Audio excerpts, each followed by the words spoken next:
Hello and welcome to this video in the Facebook Ads Masterclass. In the previous video, we started scaling our cold interests. In this video, we'll be talking about our custom and lookalike audiences. What exactly does this mean? Remember the pixel that we created and installed on your website in the previous video?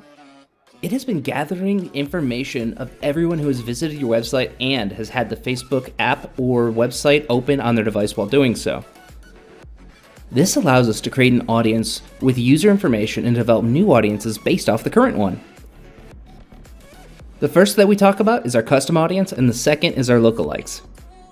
Pretty cool that you can have your own unique audience and no one in the world can copy, right? Before we get started, make sure to subscribe to the channel for more daily advertising, marketing, Shopify, and dropshipping training. I create a video every single day to help you develop the skills necessary to be successful online. The best part? It's all free. My goal is to take the information that people hide behind expensive trainings and make it available to anyone who wants it, free of charge. I truly believe those who want to learn shouldn't be overcharged for the privilege. I hope you enjoy the video.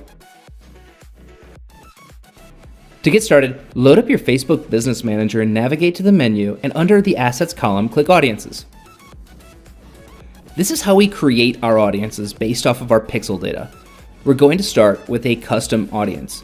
If you have no audiences yet, you'll click the first button on the screen that says Create a Custom Audience. If you have a few, go to the button in the top left and click Create Audience and Custom Audience. In the pop-up, click Website. In the first section, we want to create an audience based off of all purchasers, so click the drop-down button and go to Purchases. We can set how far in the past we want this to go. That's going to be 180 days, and we just name it.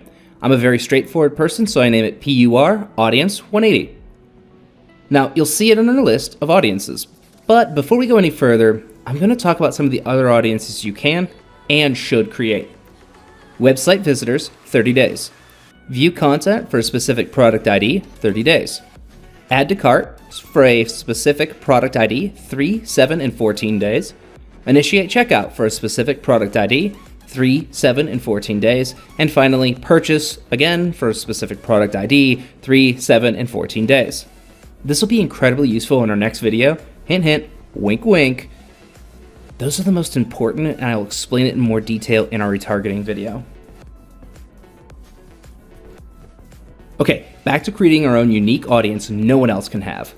Check the box next to the custom audience we just created and click on the 3 little dots right up here and create lookalike audience. It should pop up a new window with your source at the top. You must select a geographic location in the second part. If you do not have at least 100 of the chosen actions in the chosen location or locations, your audience will not be allowed to be created. If you select purchase in the last 180 days in the United States and Canada, your audience will not be created if you do not have 100 sales in the United States and 100 sales in Canada. I never create a lookalike audience from multiple countries or locations at the same time for this reason. Finally, the size of your audience.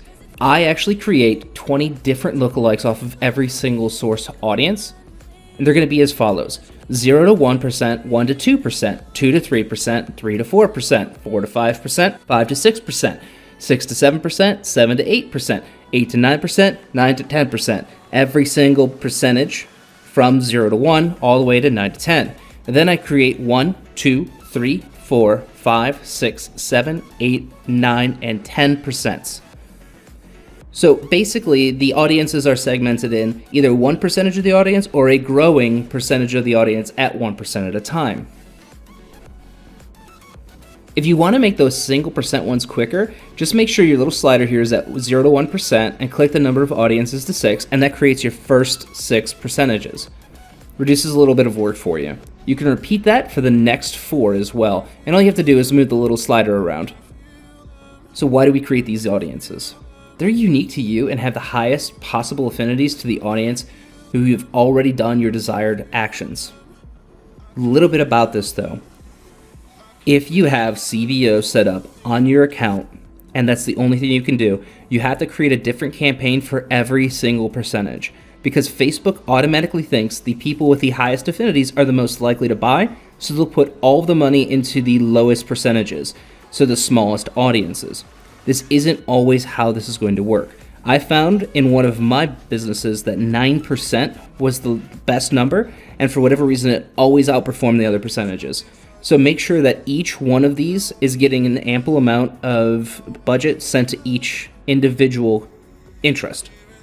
All right, so really, the audience you're reaching out to here is the most likely to do the action of the source audience. So if the source audience were people who purchased, Facebook's going to go out and find the people who are most similar, who are most likely to purchase. That's awesome. You don't have to look for this, and nobody can copy it. Here's the problem. It's not an exact science. It's still much better than cold interest targeting in almost every case. However, it shouldn't be used as a substitute for cold interest targeting. It's just a complement.